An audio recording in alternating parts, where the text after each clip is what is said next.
Bismillahirrahmanirrahim. Ada satu jenis pohon yang disakralkan oleh orang-orang Yahudi. Pohon yang mereka bilang dikeramatkan ini memiliki hubungan dengan hadis Nabi Muhammad SAW.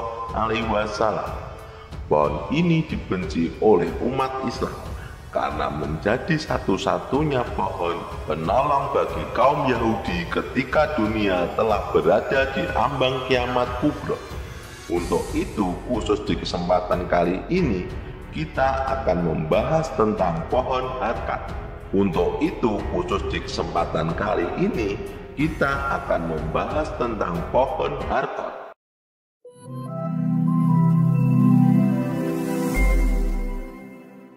Assalamualaikum warahmatullahi wabarakatuh.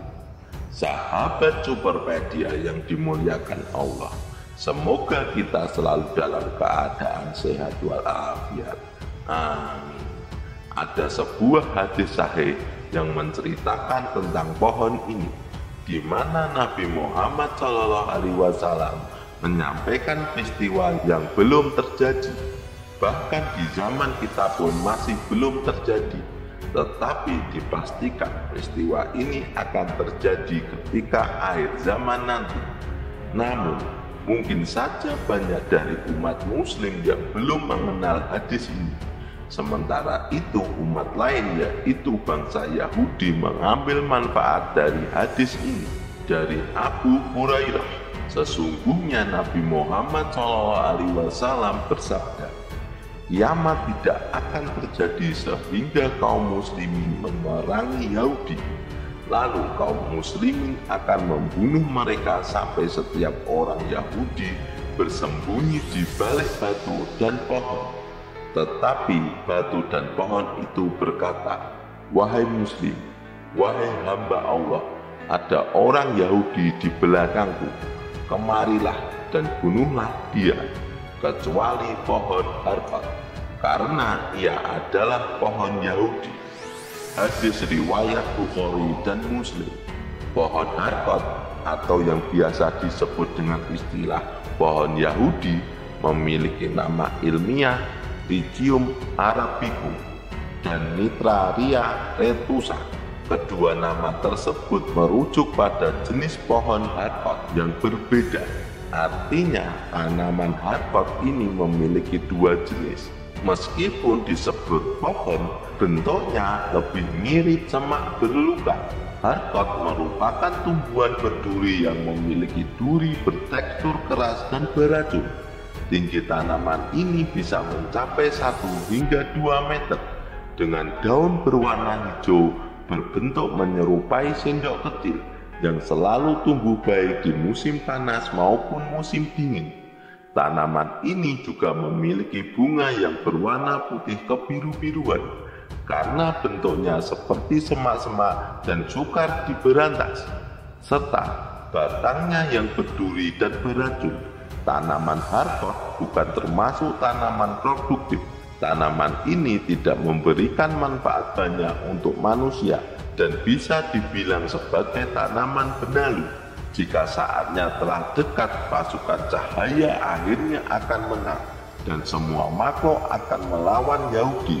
Bahkan tanah yang mereka duduki sekalipun, mereka hanya punya pohon harkat sebagai sekutu. Kalimat itu adalah catatan yang tertulis oleh Anne Marie Oliver dan Paul Steinberg dalam buku penelitian pada tahun 2006. Kalimat tersebut merupakan hasil wawancara kedua penulis kepada sejumlah Syekh Hamas. Kemudian mereka berdua melakukan survei ke lapangan untuk bertanya kepada orang-orang Yahudi, apakah mereka tahu tentang pohon harkat. Orang-orang Yahudi yang mereka tanyai kompak menjawab bahwa mereka belum pernah mendengar nama harkat. Namun, setiap orang yang mereka tanyai selalu berekspresi tersenyum sinis dan menampakkan mata yang terbuka lebar, seperti halnya saat kita menyentuh sebuah rahasia yang fantastis. Artinya, sebenarnya orang-orang Yahudi itu tahu akan pohon tersebut, Tetapi mereka memilih untuk tidak bicara lebih banyak kepada publik mengenai pohon Harkot ini. Sahabat seiman, dari hasil penelitian Anne Marie Oliver dan Paul Steinberg, mereka mengatakan bahwa Israel menanam pohon tersebut di sekeliling permukiman mereka di tepi barat dan Gaza untuk menciptakan mandala magis yang melindungi mereka dari serangan. Sebagian lainnya mengatakan bahwa pohon tersebut ditanam di sekeliling bangunan penting Israel seperti Knesset dan Museum Israel. Beberapa lainnya mengeklaim bahwa pohon tersebut ditanam di gerbang Herodes. Namun ada juga yang berpendapat bahwa pohon tersebut sebenarnya bukanlah sebuah pohon, melainkan semak-semak yang bisa ditemukan di luar gerbang Jawa Yerusalem. Kawasan ini dipercaya oleh umat Muslim sebagai tempat pertarungan antara Nabi Isa dan Dajjal yang didukung oleh orang-orang Yahudi. Di sanalah Nabi Isa akan membunuh Mesias palsu yang mengaku Tuhan. Hingga orang-orang Yahudi berkata, Tuhan kita telah mati. Telah dilakukan sejak dahulu bahwa orang-orang Yahudi selalu gencar melaksanakan aksi penghijauan. Tujuan yang mereka sampaikan ke publik adalah agar udara gersang di negeri itu bisa menjadi sejuk. Namun, sesungguhnya yang mereka lakukan adalah hanya menanam satu pohon saja, yaitu pohon Harkot, yang itu sudah ditanam secara massal. Di era modern sekarang ini, orang-orang Yahudi membuat sebuah website resmi yang bertuliskan Plant a tree in the Holy Land, yang artinya tanamlah pohon di tanah suci. Ketika kita masuk ke dalam website tersebut, kita langsung ditawarkan untuk ikut penghijauan tanah suci. Sebagai umat Islam, kita pasti senang mendengarnya. Bagaimana tidak?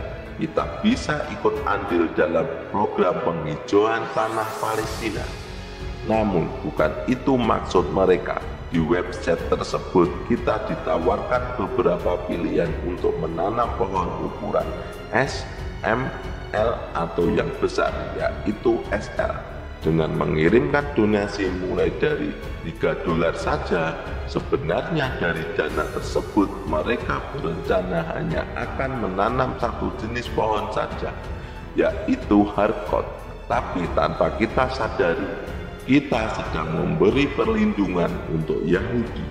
Mungkin saja ke depannya orang-orang Yahudi sedang mempersiapkan kegiatan yang lebih masif untuk menanam pohon ini di berbagai tempat di negeri Palestina. Kita sebagai umat Muslim telah mengetahui bahwa Nabiullah Isa ibnu Maryam akan membunuh Dajjal di pintu gerbang laut Palestina. Ketika mengetahui Dajjal telah mati, orang-orang Yahudi menjadi panik dan berlarian ke sana kemari untuk bersembunyi. Sementara itu, kaum muslimin mengejar orang-orang Yahudi ini untuk dibunuh. Maka setiap benda-benda seperti batu, kayu, dan lainnya Allah Subhanahu wa Ta'ala takdirkan untuk berbicara, mengatakan, wahai kaum muslimin, ini di belakangku ada Yahudi. Namun hanya ada satu pohon saja yang diam dan tidak berbicara, yaitu pohon Harkot. Sahabat seiman, langkah Yahudi menanam pohon Harkot secara masif menandakan bahwa mereka percaya akan sabda Nabi Muhammad SAW. Meskipun mereka percaya, tetapi mereka tidak mau beriman. Alangkah ironisnya, hadis tersebut bersumber dari Nabi kita, sementara umat lainnya mengambil manfaatnya. Wallahu a'lam bishawab. Jadi itulah kisah tentang pohon Harkot. Semoga kisah ini bermanfaat. Lebih dan kurangnya mohon dimaafkan. Yang benar datangnya dari Allah Subhanahu wa Ta'ala, sementara kesalahan itu datangnya dari saya pribadi sebagai manusia biasa. Sampai ketemu di video selanjutnya. saya akhiri. Wassalamualaikum warahmatullahi wabarakatuh.